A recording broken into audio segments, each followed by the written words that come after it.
Welcome to Aaron Mahnke's Cabinet of Curiosities, a production of iHeartRadio and Grim and Mild.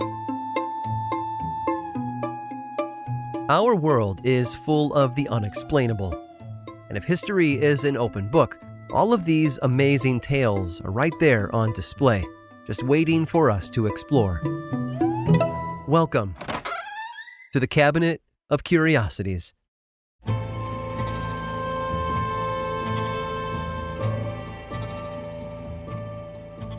Nobody is just one thing. For example, an accountant is more than someone who crunches numbers all day. They might be a mother or a father or a sibling. They may play the guitar or volunteer in a soup kitchen on the weekends.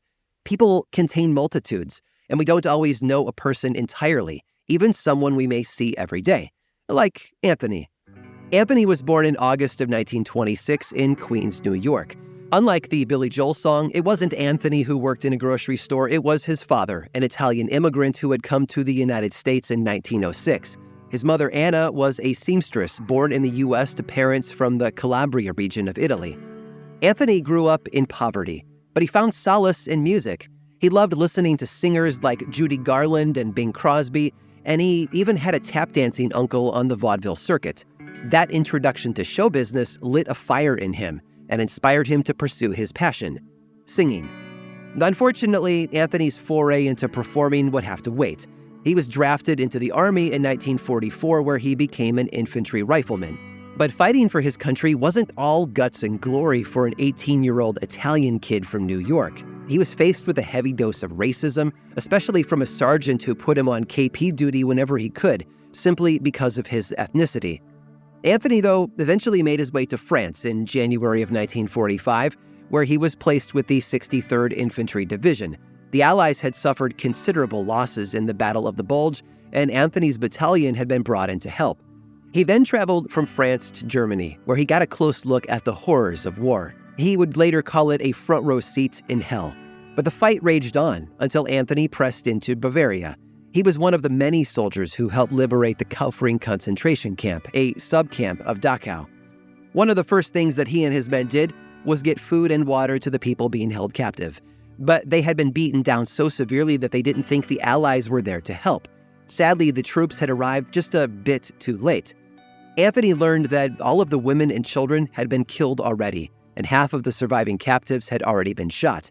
The experience changed him and turned him into a staunch pacifist for the rest of his life.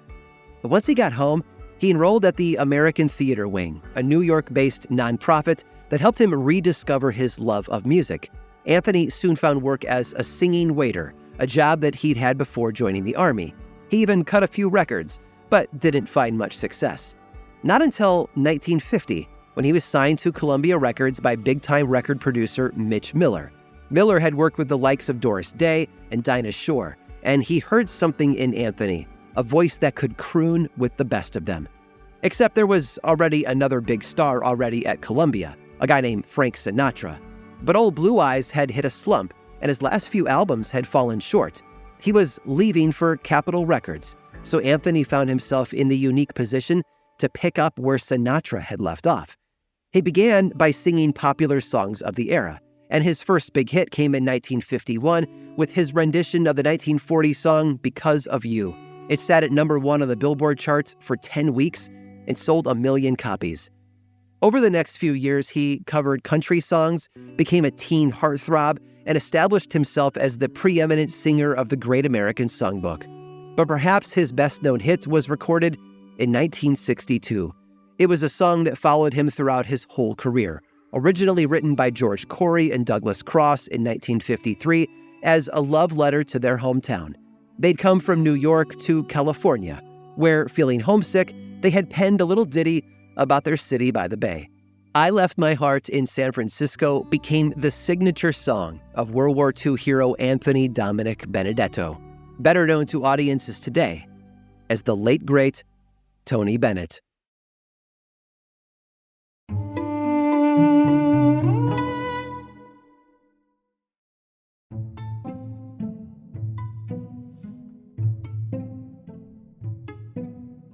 Heroism can be measured in a number of ways. Whether someone is stopping a robbery or running into a burning building to save a child, as the saying goes, Not all heroes wear capes.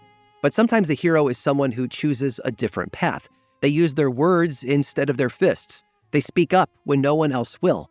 For Desmond Doss, heroism meant fighting for his country in World War II without ever touching a gun. Doss was born in Lynchburg, Virginia in 1919. His father worked as a carpenter while his mother worked in a shoe factory when she wasn't tending to the home. Desmond was raised as a Seventh-day Adventist, a denomination of Christianity that observed the Sabbath on Saturday. But Doss took things a step further. He was also a vegetarian and a pacifist, refusing to turn to violence in any situation. He was working at a shipyard in Newport News, Virginia, when the attack on Pearl Harbor occurred. His job granted him the option to request a deferment rather than to serve. But something compelled him to do more.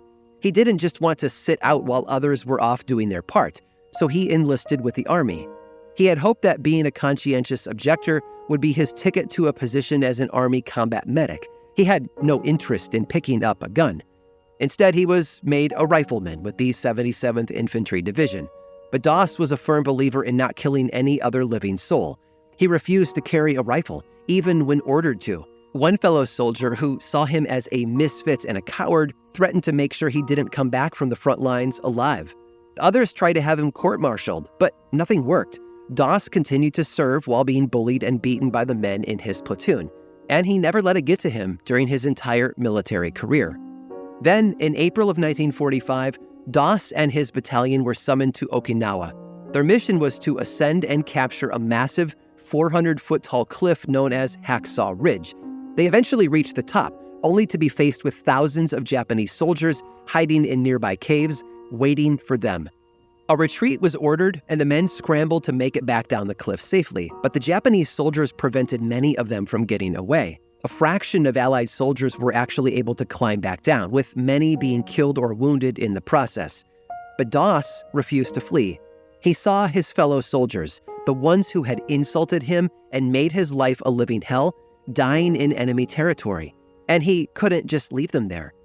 He ran back toward the fight, spending hours dragging men to the edge of the cliff and lowering them down a makeshift rope sling that he had fashioned together himself. The Army believed his bravery had saved the lives of 100 soldiers, but Doss claimed that he had only managed to rescue 50. The Army split the difference and noted the final number at 75. And that wasn't the end of his heroic feats. Days after the events at Hacksaw Ridge, the young Seventh-day Adventist was wounded by shrapnel from a Japanese grenade. It embedded itself in his legs and hip, but not wanting to bring another medic into danger, he dressed the wounds himself as best he could. He then crawled to safety, only to find himself in a sniper's crosshairs. The bullet from the rifle shattered the bones in Doss's arm, but when several of his fellow soldiers tried to haul him away on a stretcher, he gave it up so that they could take another man who was in worse shape. Until the bitter end, Desmond Doss put others above himself.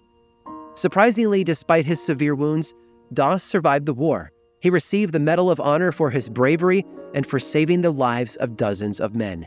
He passed away in 2006 at the age of 87. Desmond Doss had demonstrated true heroism during World War II by picking up a bandage and a rope instead of a rifle.